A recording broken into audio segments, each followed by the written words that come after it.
Hello and welcomes back everyone, AnthWolf here with more Pillars of Eternity here in Elmshore.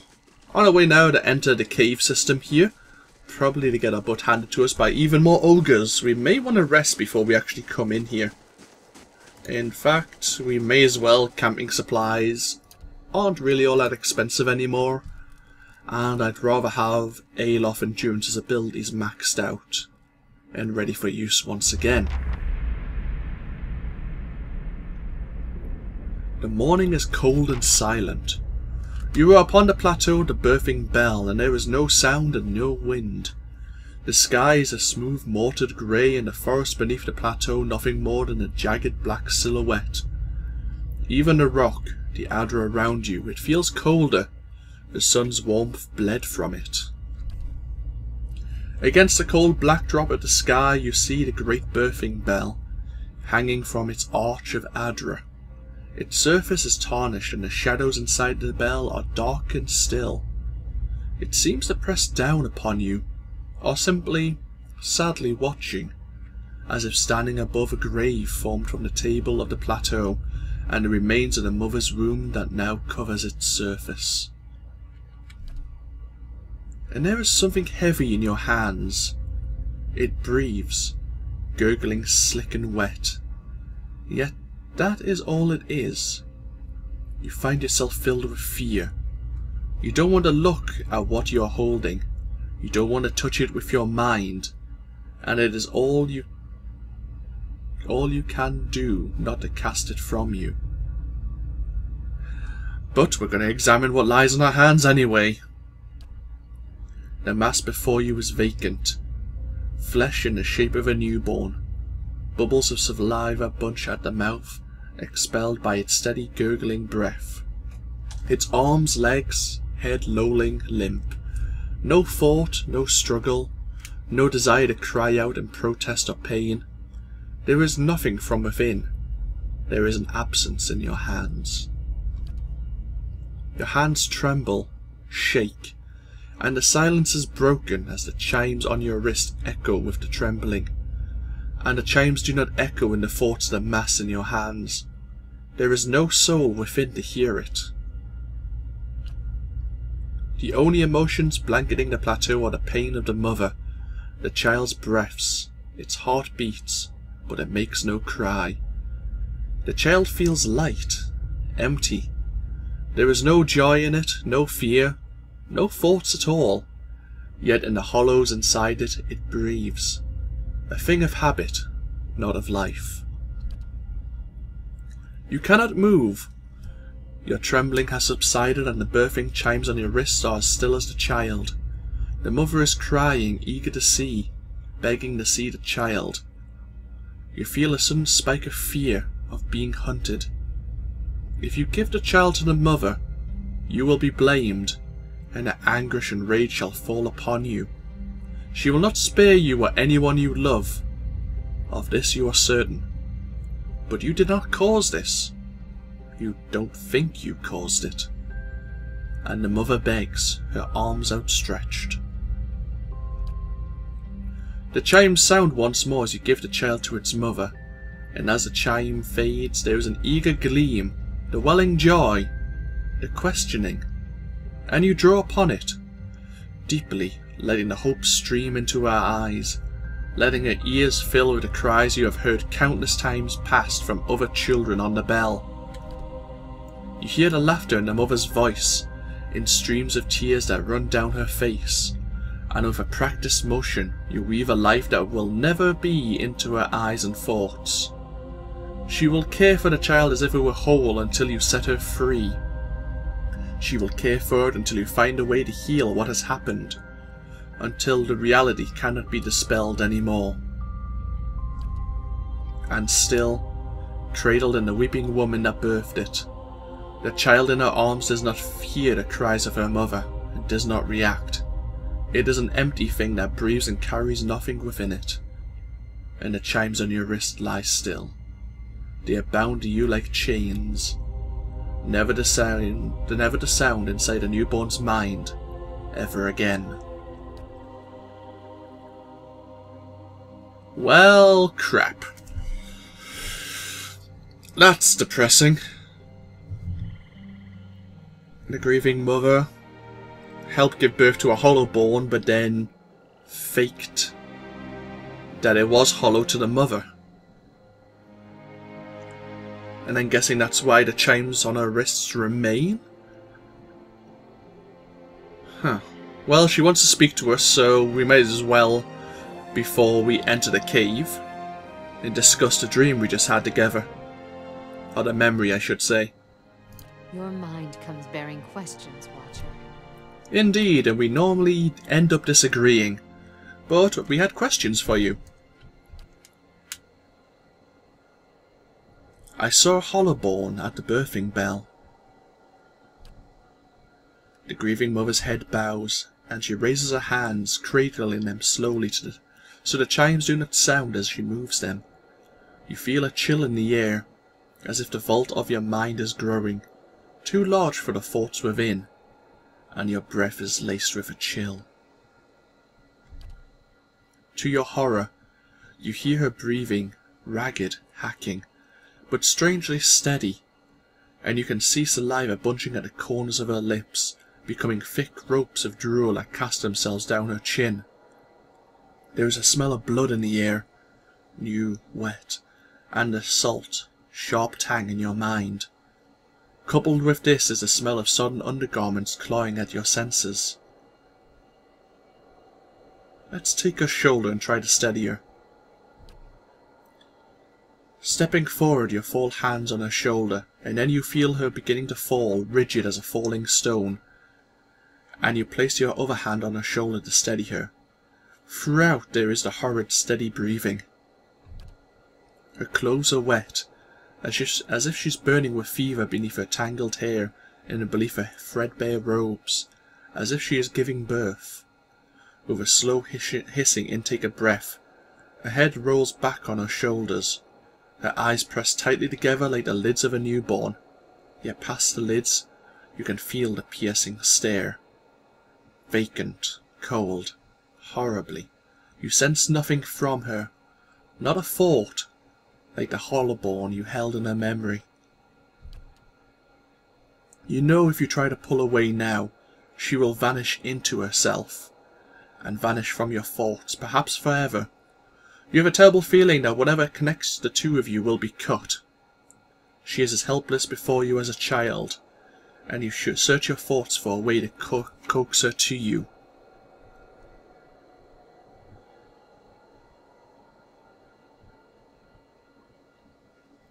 Well, out of all the options, there's quite a few to choose from, but we'll go with the one with the highest perception because we have that perception to use.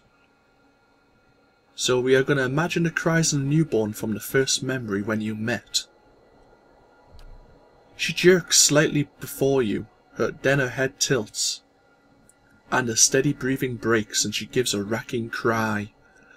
I thought it was my doing. I thought that I had stilled it with my thoughts. The child. It was just a child. What was done with it?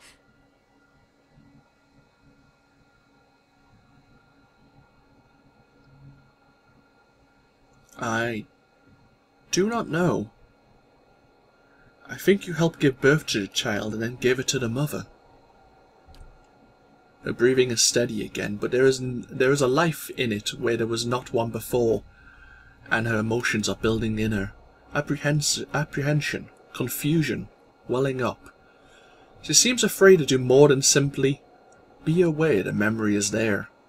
It was not the last Hollowborn on the birthing bell, and never again did I hear a child's cry. You have found a death within me, one that many women have borne within them. I sought to serve women in need, and instead my hands are ushered no new life. What happens next, I bear the responsibility for. What did happen next? The first birth was the deepest, the saddest. Nothing I could do could find the child's spirit, guide it to him. You feel a strange absence between you, as if your thoughts are being shared across a great distance. The thought bleeds out for a moment, then returns sharp, near, personal. I could not understand what had happened, what I might have done. I feared no, I could not dwell on that thought. The child was always there, always a reminder of what had happened, a marker. I made her care for it. I made them all care for it, until I could find out what had gone wrong. But the Hollowborn, it wasn't your doing. It happened elsewhere. Little word of the outside world reached us. It was enough time for rage and pain and grief to guide hands. I feared what would happen to the children, what would happen to me. Every mother knows her womb may shed a stillborn, but these cold, soulless creatures, the parents wouldn't have understood, and fear of the unknown breeds violence. So, what did you do? I held their minds within mine. I shaped and guided them as long as I could. And with each passing day, each new birth, the strain grew. And the more I felt my control slipping, the more I focused my thoughts. Eventually, even I succumbed to the power of my own illusion. I'd woven the threads so tightly that I could no longer see through them. And then one morning, I heard funeral bells tolling in the village. The sounds of wailing rose through the mists. A mother had died. Her mind so focused on the care of her Hollowborn child she neglected even to feed herself. And with that, the illusion broke. The townsfolk saw their Hollowborn the way they were, not the way I wished them to see. By the end of the day, they'd begun to look at me differently too. I did not understand what had happened, but I knew enough to flee, and every suspicion that surfaced, every faded memory of what I'd done, I pressed it down, tucked it away. My skill failed me, but I did what was necessary. I regret the mother's death, but how much worse would it have been if I had not acted?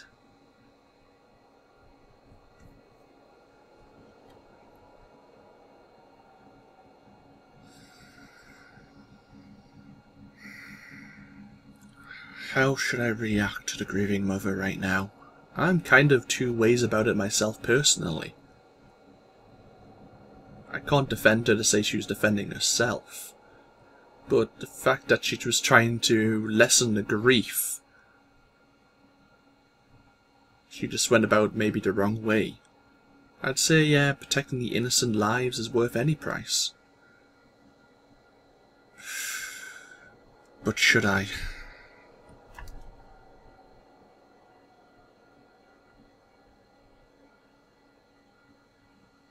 Yeah, we'll go with a fourth. There were other ways. You could have sought outside aid for the children, or fled if you'd feared for yourself. The choices you speak of are not always clear in crisis. Not in that heartbeat when the first mother begged for her child and I had to decide what I would give her. How could I have known where that path would lead, or that there were others seeking the same answers? And even so, that hesitation would have cost a young life. This is true. The Grieving Mother was put on the spot at the birthing bell. What options do we have here?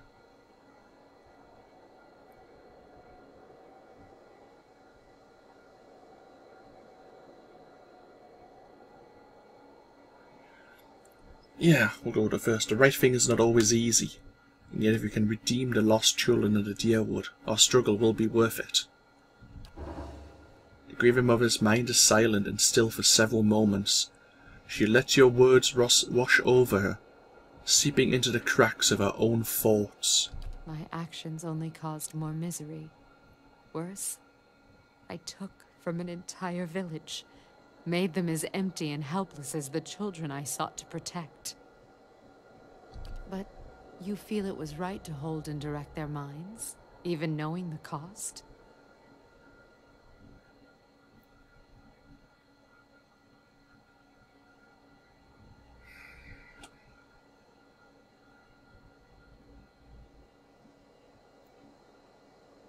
You did not know the cost then. We must often plot our courses with imperfect knowledge. A tapestry woven thread by thread, never seeing the pattern. So it is with the thoughts and dreams that move us, that shape our reality. Your words have soothed my mind, in ways I did not expect. I thank you, Watcher, for the gift of your sight, for using it to guide me out of the prison of my mind. Let us hope it can also free you from the illusions Theos has woven around you. Something occurred there. Oh, we gained experience. We completed her quest.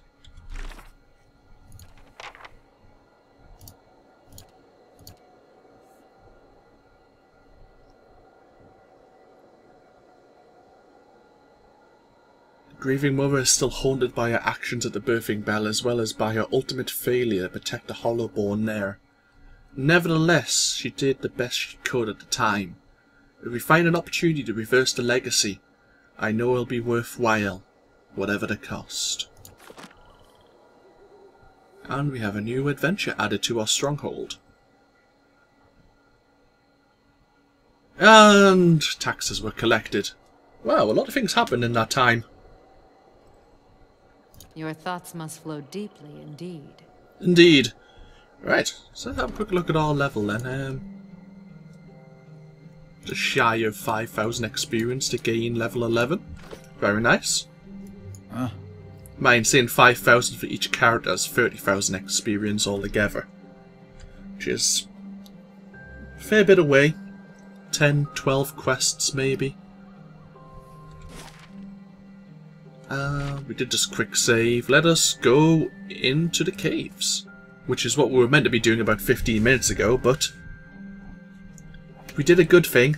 We finally resolved the issues that the Grieving Mother was having. And what does the flame reveal? How big is this area? Not very. Of course, we might be fighting ogres. Oh, hello bears. Ogre matrons. Well, this is going to be awkward.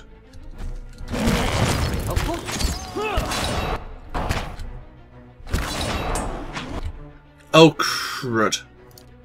Tell you what. Let's just throw everything we have into this fight immediately. Otherwise, things could go horribly wrong.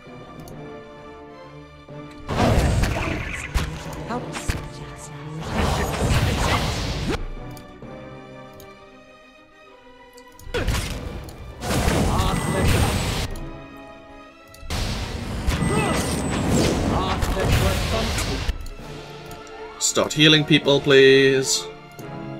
Well, we just use Alof to just keep throwing fireballs at everyone. That's not great.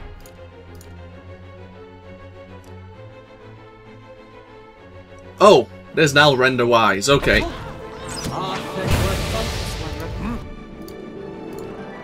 Keep healing people.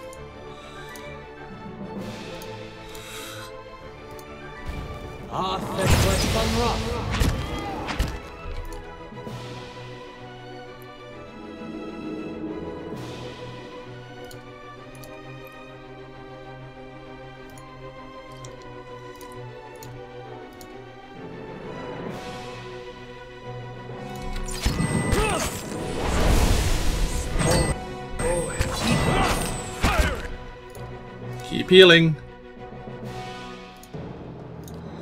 We need more magic. Holy hell, these things are tough. Behold the goddess!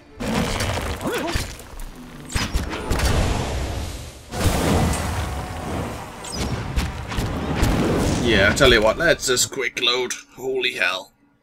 This is another fight where we may need to game it slightly. These guys are tough. Didn't realise that we're all going to come at us at once.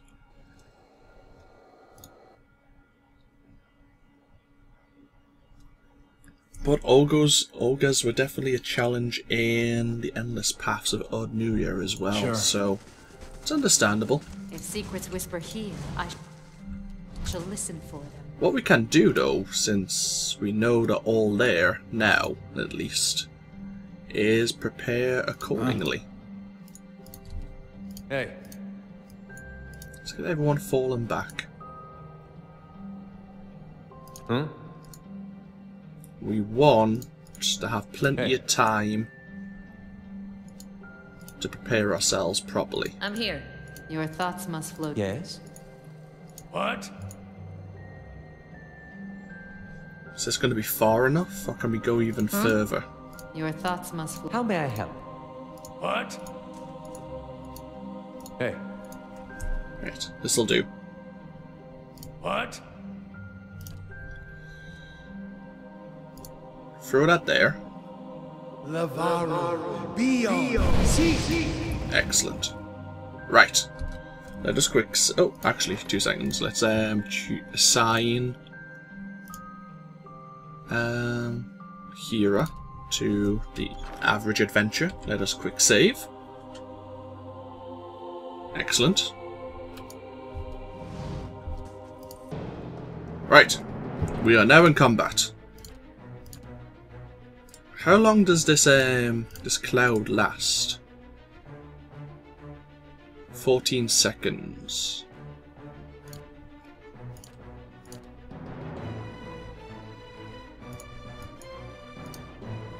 Endurance. Start. Do you have any other abilities you can use to prepare? Don't think you really do.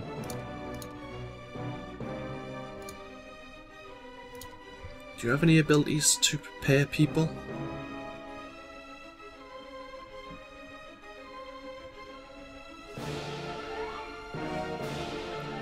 Violates people's memories.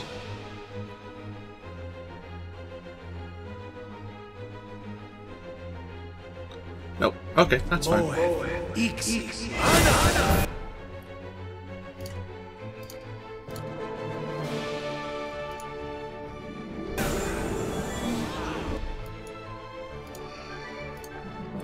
Okay, you're doing that. Endurance. Get our defenses up again.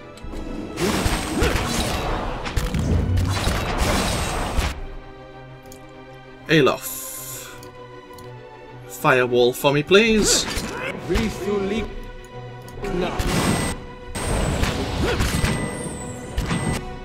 Actually, they're buffing themselves up as well.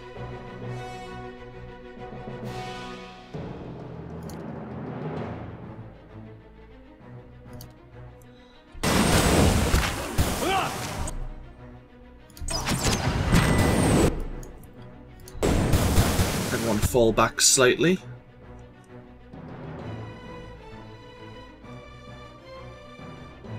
Right, everyone just target the bear of endurance who will start healing. Alof. Fireballs. Just lots and lots of fireballs.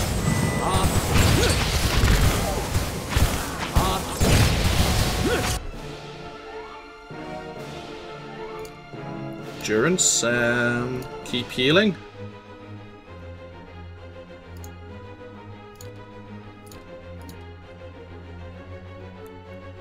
Still think this is not going to go well, but...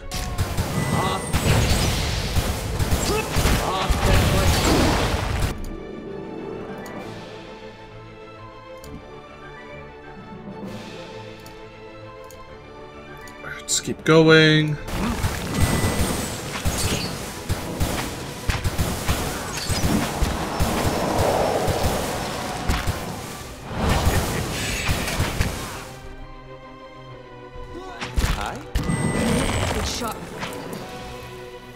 That's not very helpful.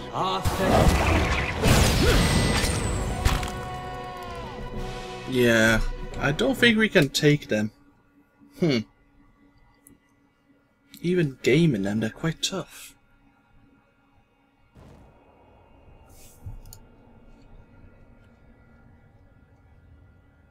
Interesting. I think they have some AoE abilities and they're knocking us down, so we can't use our character's abilities as well as I would like.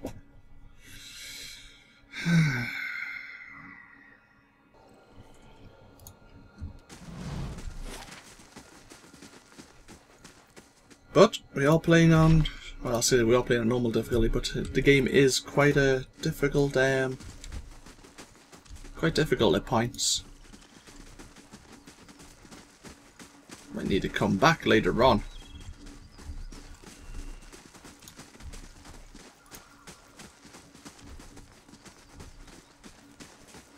Did we investigate this body? We didn't. Another dead adventurer.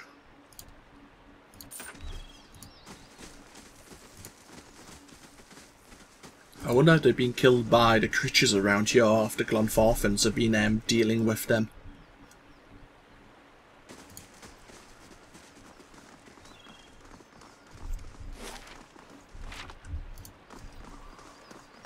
Hi! Anyone suspected of treachery must be reported at once.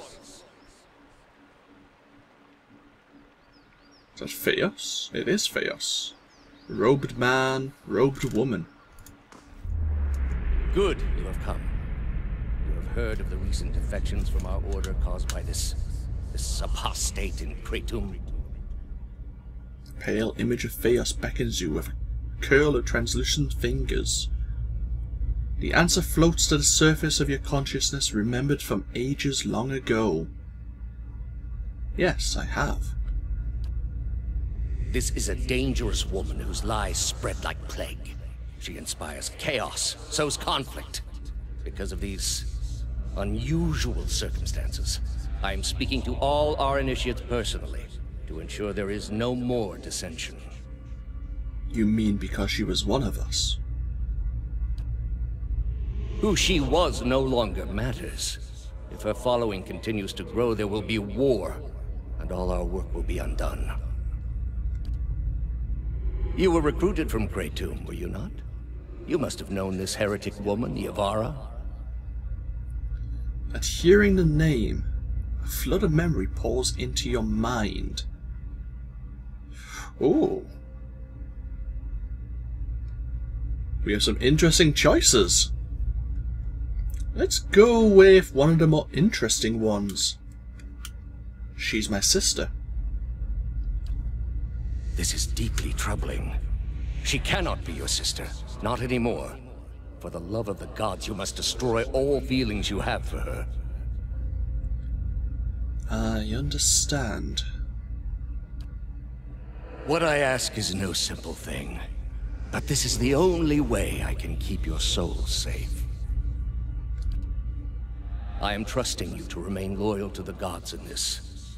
If you do not, you will have greater powers than me to answer to. But you will answer to me as well. I understand, Your Eminence.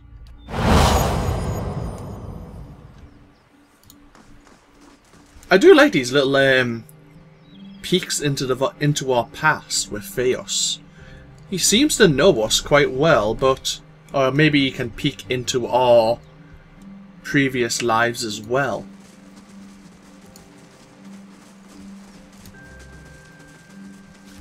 I don't think it I'm trying to imagine if it would change the storyline greatly, whatever option we chose. I don't think it would. I'd be impressed if it did, though. I would certainly be impressed.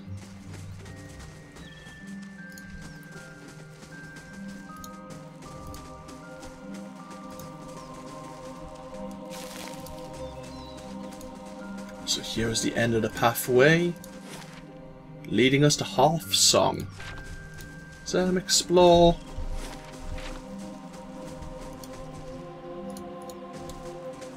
Oh.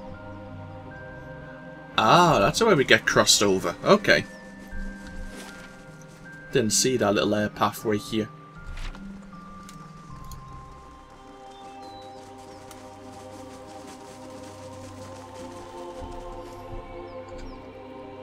Let's finish exploring Elmshore. Oh, hello. My thoughts will be as silent as my feet. Recognize this kind of Ingrifian ruined marker. Why is this out here? It's like a fairy circle, maybe?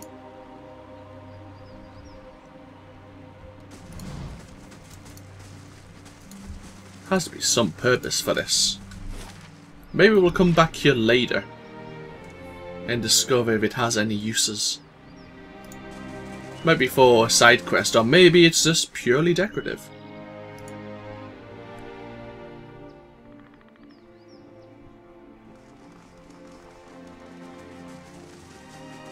So, yeah, we have gotten very little done.